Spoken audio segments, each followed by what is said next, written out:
very good morning to all of you. My dear students, after the long gap because of your periodic test first, today again I am going to revise chapter number 3 inside our earth. This chapter is already taught by me in my previous explanation, but for your better study, today I am going to revise it. So my dear students, in my previous chapter, as I told you that what we have inside our earth and outside our earth. So in which first of all we have to understand what is lithospheric plates. So students, the definition of lithospheric plates is this is the earth crust which is made by the several large and some small, rigid, uneven, irregular shaped plates or slabs on which our continent and ocean floors are present. And in simple language, we can say that the lithosphere is broken into a number of plates which is known as the lithospheric plate. And this lithospheric plate is moving every year just a few millimeter. Okay? And the movement of lithospheric plate is only due to the movement of molten magma inside the earth. As I told you, our lithospheric plate is moving because our center of the earth is made by the Nephi or nickel and ferrous or iron, which is present totally in liquid form. Okay? So students, when these plates moves from one area to another area, some forces are generated by it. And these forces are the endogenic force and exogenic force.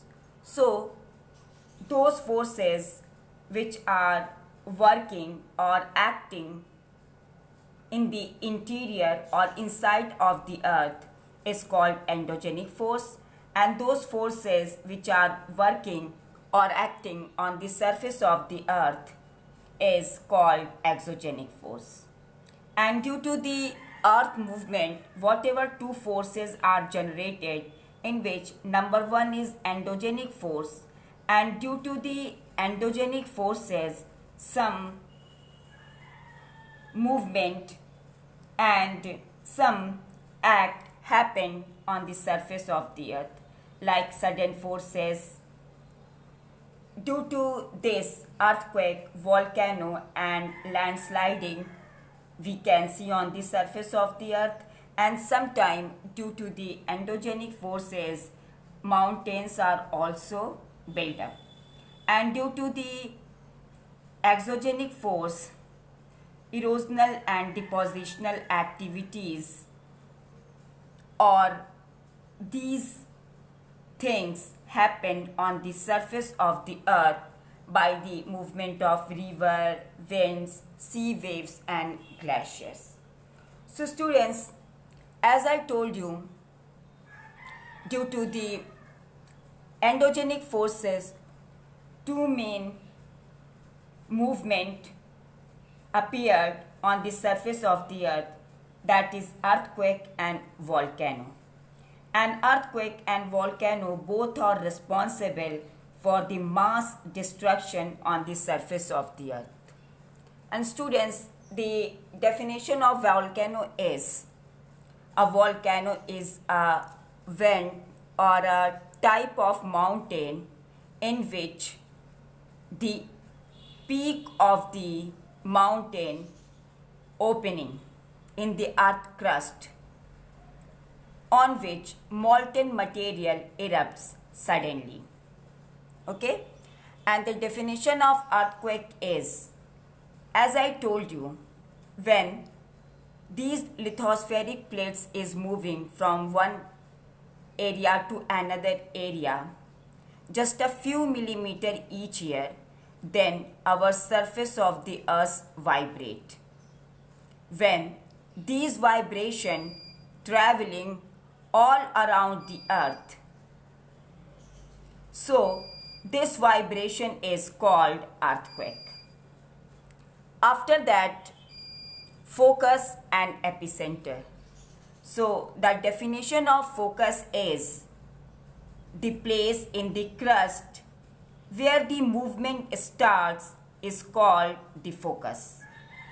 And what is epicenter? Then the place on the surface above the focus is called the epicenter. Okay? And one very important point is related to the earthquake's activities. Students, when these vibrations travel outwards from the epicenter as a waves, then a great damage happened usually near to the epicenter, and this you can understand with the example of Nepal earthquake. When Nepal earthquake happened, that time the epicenter was Kathmandu, and Kathmandu had suffered a lot due to the destruction of earthquake activities. So students, now I am going to discuss some important points related to earthquake, that is how we can protect us during the time of earthquake or before the time of earthquake activity. Students, this is truth that earthquakes cannot be predicted. That's why normally we are not preparing for this. So to minimize the loss by the earthquake, we have to follow some rules and regulation, and we have to prepare themselves. And this point is known as earthquake preparedness, in which first of all we have to take shelter during an earthquake. Number one point is safe spot, that is under a kitchen counter, table or desk. Number two is stay away from fireplaces, areas around chimneys, windows, and shutter, including mirrors and picture frames. And point number three is be prepared. So students, if we are living in earthquake prone areas, so in that areas where people is living, then they have to spread awareness among the friends, relatives and family members to minimize the loss whatever happened by the earthquake. Okay. Now next topic is major landforms. As I told you in my previous explanation that some major landforms are also formed due to the movement of lithospheric plate, in which first of all we have to understand the definition of weathering and erosion. Okay. So the definition of weathering is the breaking up of the rocks on the earth's surface, and the definition of erosion is the wearing away of the landscape by different agents like water, wind and ice. And students, when water, wind and ice moving from one area to another area, then they are carrying with themselves eroded material and deposited it somewhere. And due to the process of this erosion and deposition of materials, different landforms are formed on the surface of the earth. Okay. After that, next point is work of river. First of all, we have to understand that when water is running or river is moving from one area to another area, then what type of landforms are formed? So students, when water running or river moving, then river is busy in the eroding of their lower portion from where river is moving. And when this river suddenly fall down at a right angle over a very hard rock on a steep valley, then it is responsible for the forming of waterfall. As I told you above that river is busy in the erosional process, but a very hard rock is not eroded by river and it's moving water. That's why from that place suddenly that river water fall down on the hard rock, and then it is responsible for the formation of waterfall. After that, when river entering into the plain and it takes twist and turn, whatever large bend are formed, that is known as meander. And next one is oxbow lake. What is oxbow lake? So students, due to the continuous erosion and deposition of the different types of eroded material by the river side of the meander, this meander loop come closer and closer, and after some time the meander loops totally cuts off from the river and responsible for the formation of oxbow lake. Okay. After that, next point is floodplains. So students, when river is flooding, then river covering nearby the areas, and when it floods, it deposits layers of fine soil and other material, whatever carried by river, it is all deposited by its along its bank. And this deposition of sediments by the rivers nearby area is responsible for the formation of very flat, fertile floodplain. And the next point is levees. What is levees?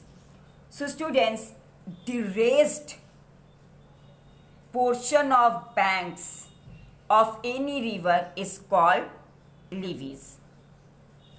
After that, after the completing of its journey, when the river reached or reaching near the sea, then the speed of the flowing water started to decrease, and then river begins to break up into a number of small stream, which is called distributaries.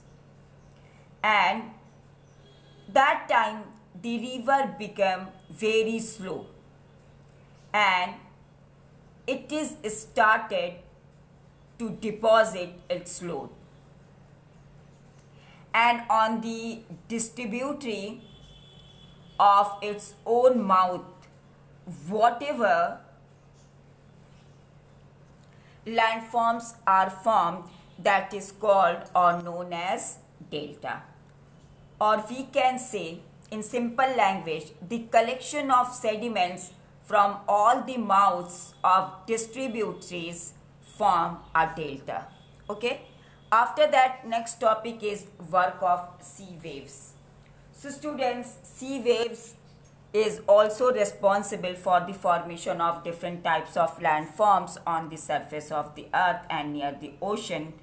So students, as I told you, everything on the surface of the earth is busy in deposition and erosional activities, as well as sea waves continuously strike at rocks. Slowly cracks develop, and over the time they become larger and wider. Then hollow-like caves are formed on the rocks, and this is called sea caves. And when these cavities become bigger and bigger, only the roof of the caves remains, then it is forming sea arc. After that, further erosion, whatever started by the sea waves, only roof and walls are left. Then these wall-like features are called stacks. Okay? After that, the steep rocky coast, which is rising almost vertically above seawater, is called sea cliff. After that, work of ice as well as glaciers or river of ice also responsible for the erosion of landscape. And when these glacier eroding or bulldozing soil and stones, then it is responsible for the exposure of the solid rocks from where these glaciers are moving. And due to the movement of these heavy glaciers, deep hollow structures are formed in the nearby areas. And when ice melt, that melted ice get filled up into the deep hollow type of structure and responsible for the formation of fresh water and very beautiful lakes. And whatever erosion done by the glacier, this is all carried by that glacier from one place to another. And whatever erosional material deposited by it in somewhere from where these glaciers stop to move, then all the material deposited by it from that place, and this deposit of the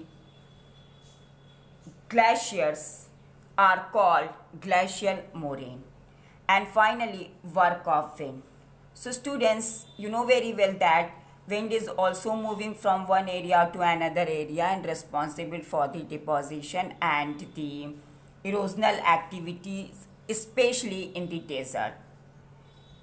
And when this winds moving and responsible for the erosion of the lower section of the rock more than the upper part, and this rock look like a narrower base and wider top.